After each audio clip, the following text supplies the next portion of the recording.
The best time to start is, in your early 20s or your late teens, because you've got nothing to lose. Hey guys, welcome to the UpNext podcast, where we are interviewing teen entrepreneurs that are making it big time in the startup world. We are asking the questions we know you want to hear. UpNext is an app made for teens where anyone can join or build a real life startup.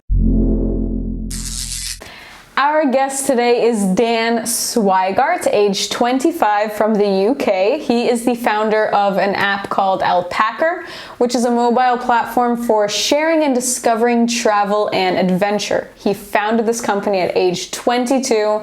Dan, I love it so much. Is there anything you'd like to add? I started the company when I was 22, just out of university. Shortly after graduating, I won an award with Sir Richard Branson, so I had breakfast with him. I lived in Southeast Asia for 3 months. I lived in Silicon Valley for 3 months, and Europe for 9 months. So I traveled all over the world running my startup. So how did you find yourself creating this amazing platform? What sparked the idea? Was it the fact that you were just traveling so much? Yeah, so when I was in university, I was traveling a lot around Europe and America. And I was using over 10 different platforms, and none of them really answering my needs.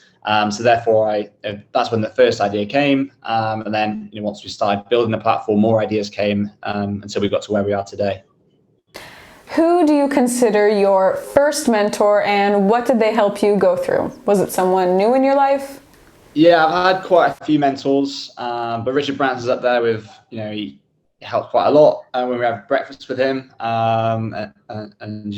But to be honest, I've had hundreds of mentors over the years. Some of them have been heavily involved. One of them was the guy who set up Yik Yak, which was a social app worth 400 million after 1 year. And he actually joined my team afterwards as our non-executive director.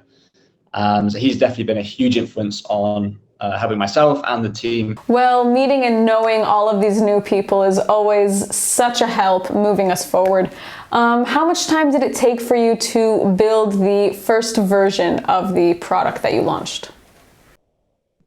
So I'm not techie, so first I had to find a team. So that took a while. So when we actually started developing, I think it was 6 months until we got a very early MVP out. It wasn't until a year since we had a good quality platform out. How did you pay for the production of the first version that you launched? So I brought on some co-founders, and they were had tech backgrounds, so they did a lot of the first development work. We also had to date have raised over $500,000 investment.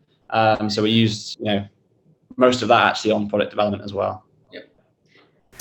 I love the platform, and I know that if I would have known about it sooner, I would have signed up right away. So how did you get those first users, those first customers to come aboard? What was it like? So this is the fun part. Myself and a team of 12 traveled all over Europe and Southeast Asia for about 6 months. For work? Are you kidding me? This is not, yeah. I can't listen to this anymore. And we spoke to thousands and thousands of our earliest users. We had huge launch parties, on beaches in Bali, nightclub events in Madrid. To any of this. That's how we got our first few thousand earliest users on the platform. And since then, we've just been working with them and improving the product from there. Well, I wish I had an invite of my own. I would have attended all of the parties. What is the next goal that you're aiming for as a company?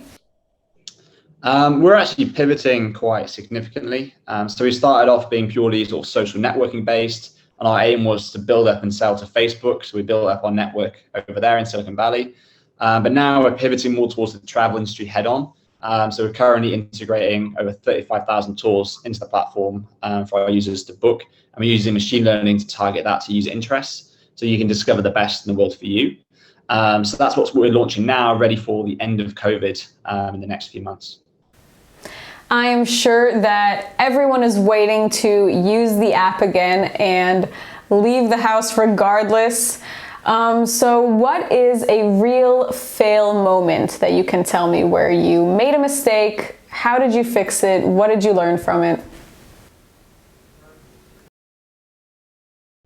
So we had an investor wanting to put in about $320,000 investment. So we signed all the documents. Off the back of that coming in, we increased our team.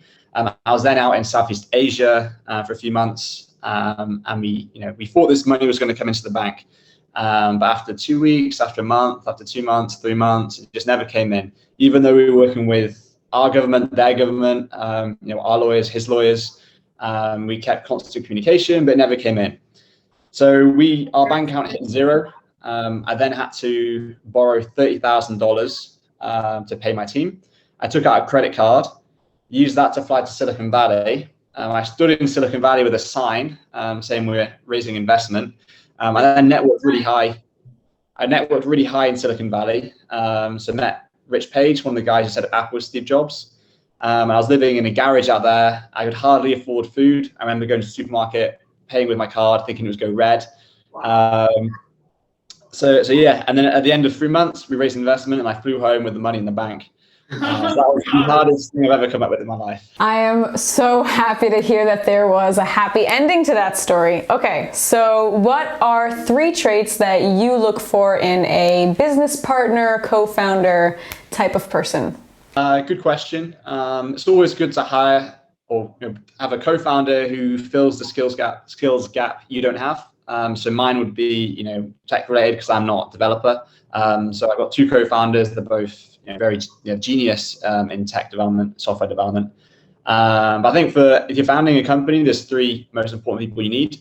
You need the sort of designer who creates everything looking great. You need the hacker, the person who actually creates the product, and you need the go-getter, the person who goes out there and talks to investors and gets excitement around the product. So the 3 sort of personalities you need when you're founding a startup. So we actually have the same sayings on our UpNext app. We have those 3 that you just mentioned: the hipster, which would design stuff; the hacker, which we know isn't you; and the hustler, which is of course you. So you took the words out of our mouth that time. So you took the words out of our mouth. Starting out so young and traveling so much, I'm not only jealous but curious. What is an advantage and disadvantage that you find in the industry, being who you are and what you do? So I give lectures in universities and schools, and I always tell them the best time to start is in your early 20s or your late teens, because you've got nothing to lose and you've got everything to gain. Even if it doesn't work out, you'll learn more in 2-3 years of being an entrepreneur than 20-30 years in a normal job. You will have a lifetime of experience. And it's not about the final destination. It's not about having £1 million in the bank or whatever you want. It's about the journey getting there and who you meet and how much you grow personally. And yeah, starting off young is great. You don't have much commitment. You don't have a mortgage to pay, a car to pay for, a family to pay for. It's just you out in the world, and you can live wherever, you can work with whoever. So I think it's a great opportunity, and you're a sponge as well. You get all this information and you learn. Yeah. But I mean, the disadvantage is obviously, you're fresh on the market, you don't know much. But I see that as an advantage. It means you can grow. So you're traveling and you're meeting people and you're doing all of this, amazing stuff. What is a tech tool that you find you can go without? Alpacr. I guess we should have expected that kind of answer. So you're traveling and you're meeting a bunch of people. I'm really curious to ask, who is an entrepreneur that inspires you the most these days? Who do you have your eye on?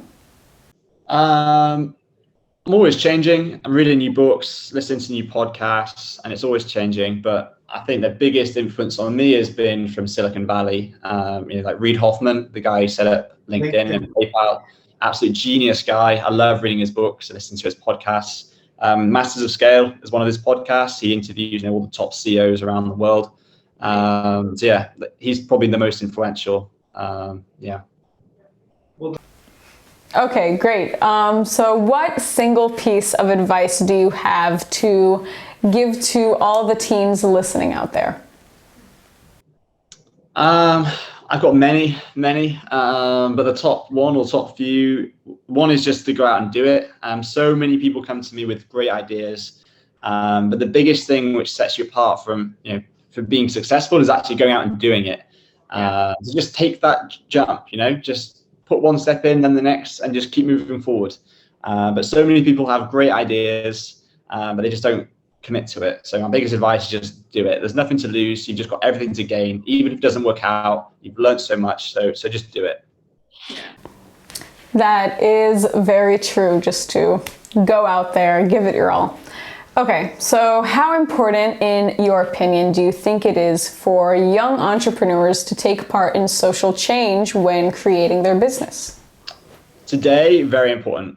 That's what everyone wants to do, and that's what the customer wants to do. That's what your employees want you to do. It's what your investors want you to do.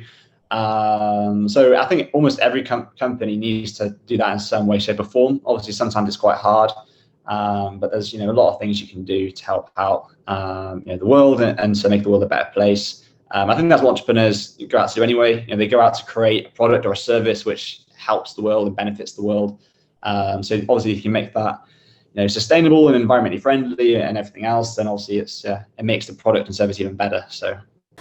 Our last question, last but not least, of course, if you could have any superpower in the world, what would you pick? Because I love travel and adventure, it'd have to be to fly. I love it. Yes. I lied. There's another question. Where do I need to go? What is like the best place you've been to, most beautiful, just checks all the boxes? Two famous, my favorite loves of places. One is Banff in Canada, in the mountains, beautiful lakes and mountains. But the most beautiful place I've been in the world is probably there. The next is Bali. Really love Bali. I really want to move out there for a while as well. Banff in Canada, and then Bali in Indonesia for sure. Okay, duly noted. Dan, it was so great to have you, and I just love the idea. I'm so happy that I know about it. I'm downloading it now as we speak, so thank you so much, and I can't wait to see what you do next.